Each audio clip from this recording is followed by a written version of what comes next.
Since last year, Supreme Master Ching Hai graciously allowed our association members to gather for international seminars. They were joyous occasions as Master and disciples reunited to meditate and pray for peace.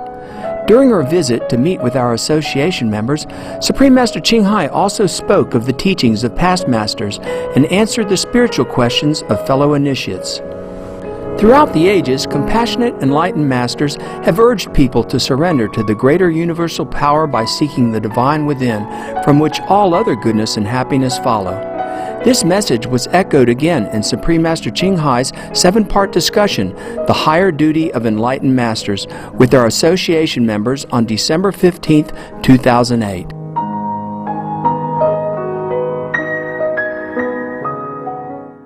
Supreme Master Ching Hai's lectures are not a complete meditation instruction. Please do not try alone. For free of charge guidance, please visit www.godsdirectcontact.org or contact any of our centers near you. Dan is the word in Hindu, in Sanskrit for birthday. Yeah. We have Buddha Dan also. And when it translated into Vietnamese, it's become Dan. Dan Sang means the birthday of the Buddha. Buddha Dan. Rama was a great master in Hindu tradition. He's not even Hindu. Of course, he's universal. Can you imagine? It's such a great celebration. Of course, tens of thousands of people come to see him. And he doesn't have a room to house all that. So maybe they have to be somewhere, in desert. It's also difficult to hide, yeah? So they can't just cook here, stove, and there smoke, and there smoke everywhere, and then the government will know that there is a big gathering. You see? Even if they are in the forest, there's no such jungle in Iran. No thick forest, so even thin forest. So if you cook in nighttime, nobody see. Anything the master say, and you imagine the lessons that master did not even impart it to you, and you imagine changes and all that stuff. You imagine it in your head, and you wanted it to happen, and you tell everybody else. And if you're strong-willed enough, and your ego big enough, ambitious enough, you will have a bunch of followers, and then from that bunch of followers, they lead another ignorant bunch, and then that ignorant bunch collect another bunch just to make it big, and the more follower, the better, and they just want to enlarge themselves in ego, yes? Well, they want this glory. They see, the master is being worshipped by everybody and loved by the multitude. But they don't see the master power. They just see, that's just a person sit there, They talk and interpret the book. I can do that. Yeah, he seemed to even have more eloquence, in a way. And of course, the ignorant people listened to him and understood him. And they don't understand. Also okay with them too. They don't care. How many people understand the real teaching of Jesus and Prophet Muhammad or Buddha or Mahavira, for example? How many? Many followers, but not many people understand. That's the thing. When Buddha is even still alive, another one compete with him. His cousin, because he was jealous of his fame, and admiration from his followers. So he wanted to do the same, and he has a big follower too. Yes, in any age, there's always somebody like that, yeah. These people not only don't practice, don't develop, also stop somebody else to come. Yeah, like they just go in there just to stir up trouble. And then later they don't practice and they just interpret something and they always say, I already became Buddha, Master told me. If the Master told you that you will become Buddha, why do you stop others to come, for example? If you are the Buddha, then Master told you, then you must work with the Buddha, right? Work with the Master, not against Master. So you can see that. Yeah, but still some people listen. Because the same people don't practice also. Just want to join in for Master miracles. Yeah. Expecting this and that, and when it doesn't happen, they invented some. They say, the inner Master told me this, I have vision, this and that. It's all nonsense. Oh, what a pity, Anyway, sometimes the Master says something, and the people interpret it into something else, and continue to do that. Yes? And don't follow the next step. Maybe you must say that to that person, and only that person truly understood because it's just for him. And then everybody else tried to get some glimpse of it and interpret it in a different way, and it's different. That's why in one religion, so many branches even, they all think they are right. That is not correct. Even when the master alive, his disciple only defends themselves, not to go out and provoke war with other people, especially in the same family. Suppose they kill some of the enemies. That was the situation they had to. Nowadays, it's so free. You can belong to any order. Nobody say nothing. Why need to even fight with each other and kill each other, kill innocent people? Nobody go to heaven this way. I tell you, honestly, in the name of God. Nobody just go out, kill innocent people at random and go to heaven in the name of what? Don't care. The name of God or the name of devil. Nobody go to heaven this way. No prophet ever preached that. Have you ever seen that in the Quran? No. The prophet only said, okay, if you happen to die in the cause, of protecting the true teaching or protecting your brother and sister, then you go straight to heaven, and that is correct. Just because it's happened, people persecute them, And if he put his hand out to stop them and for the other to run quick, then he die. Then in that case he go to heaven, of course. But he's not to go out and try to kill the non-believer outside. No. They don't do that under the Prophet Muhammad's time. No, they don't do that. They just defend themselves.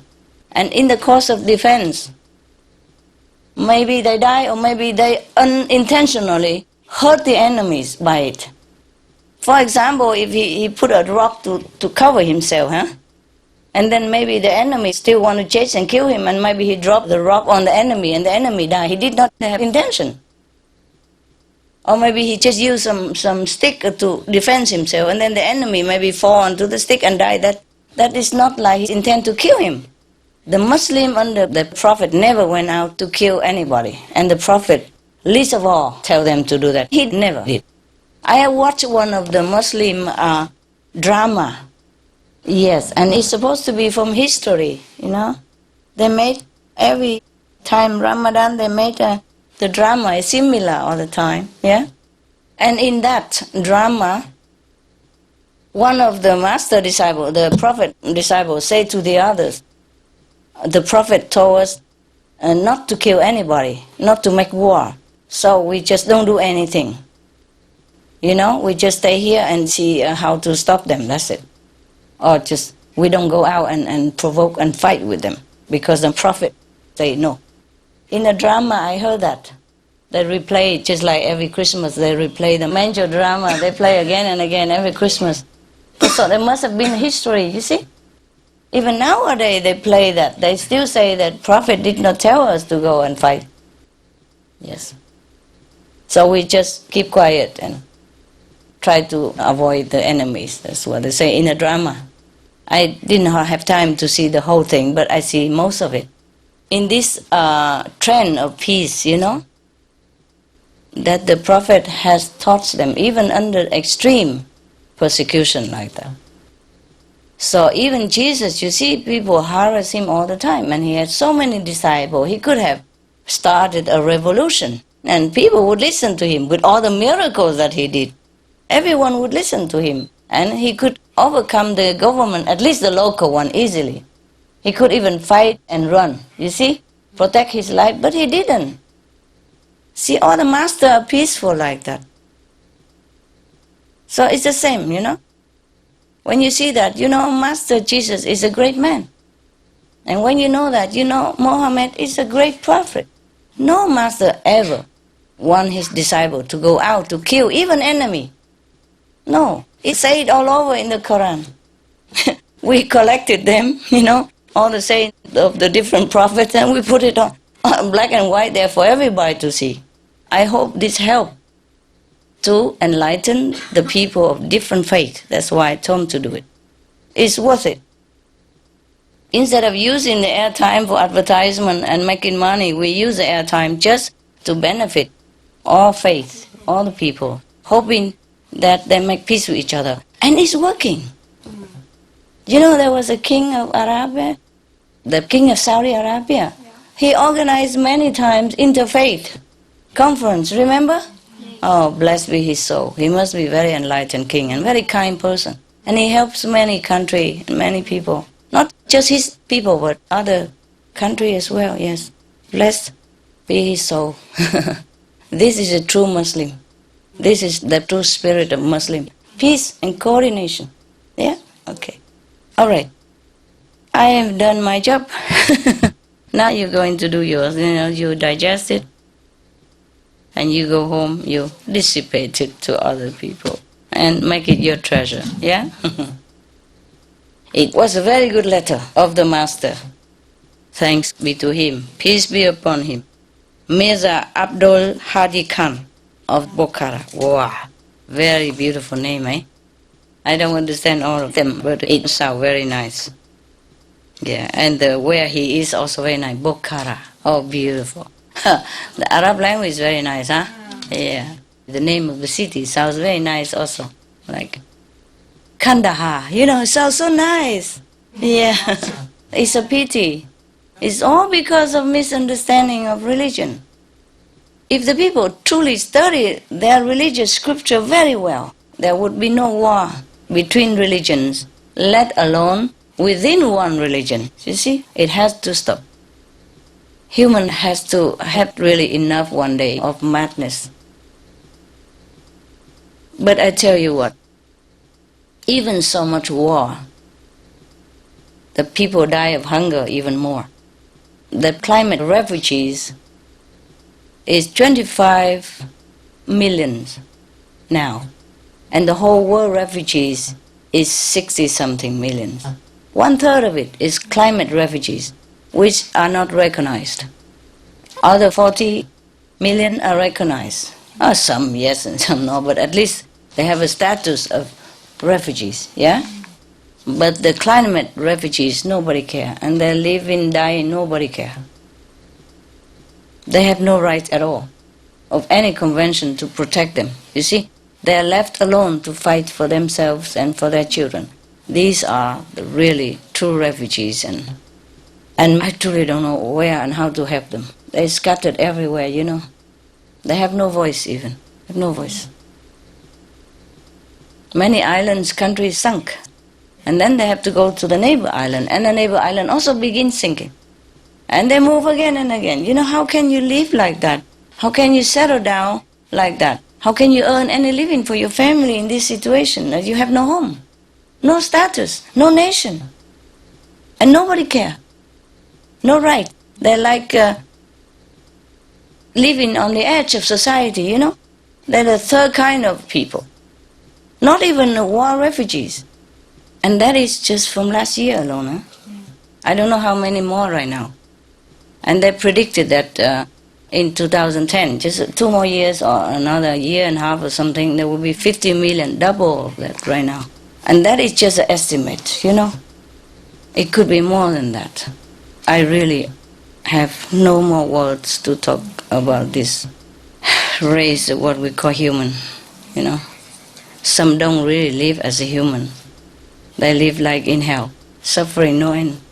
I just really pray that one day everybody will change and live like a true human, with compassion and love, which we have. All of humanity has love and compassion in them.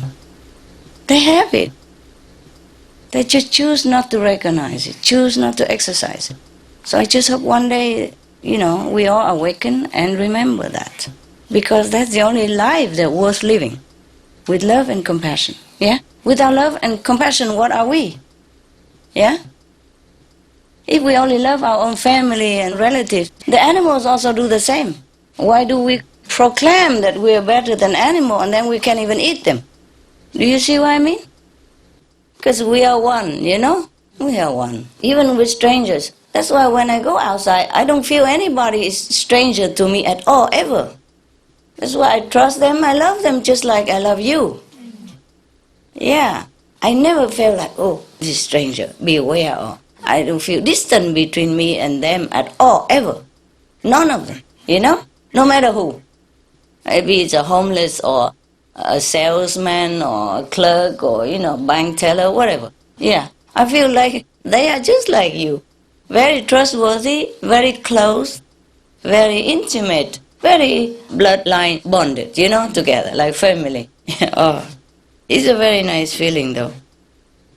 You feel at home, like with everybody, yeah. Even if I don't speak the language, it's no matter to me. I immediately feel the link, Yeah, if I see anybody, I feel they're my people. Yes. And we can talk forever and you meditate, okay? Okay. Lovely people. I see you later. Thank you, Master. Thank you so much.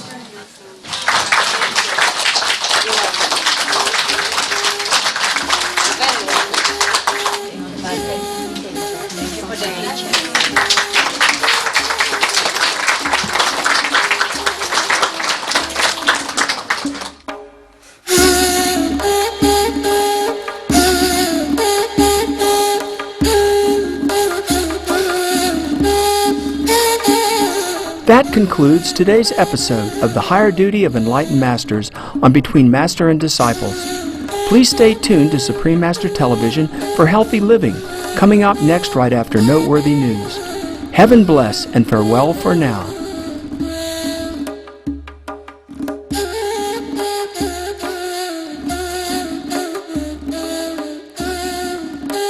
For more details, please visit www.suprememastertv.com/BMD